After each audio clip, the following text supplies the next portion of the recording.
What's up, guys? So we had DSTV Premiership action. It was Supersport going up against Mamelodi Sundowns in the Tshwane derby, and the game ending 0-0. I think game was disappointing. Yeah, it was disappointing in a sense of, it's first versus second. They both got the top goal scorers. You were expecting fireworks. Well, that's what I was expecting. I was expecting a whole lot of fireworks, and that was not the case.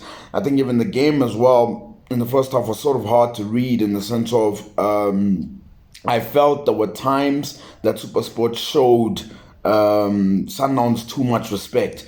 I really felt they could have gone at them, but that was not the case. And as well as with Sundowns, I just always felt like they were always trying to score the perfect goal. So they're always trying to pass it into the back of the net. So even when they got to the final third, they would always just pass, and you're sort of thinking someone just like hit it, someone take a shot, and that was not the case. I think you're going even into second half.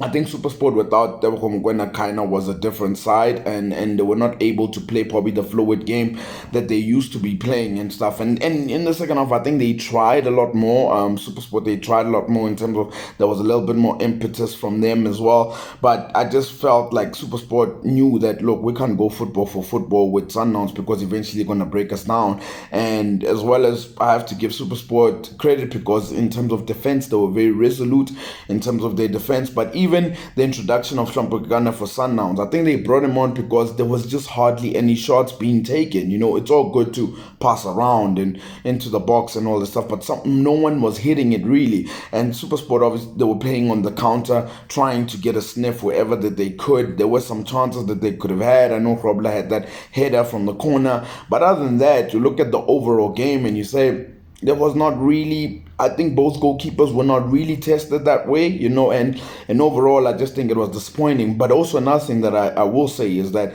I think the winner in this tie was Swallows. They're the winner, depending on how they play in their game later on, but we'll have to see. But overall, game was disappointing.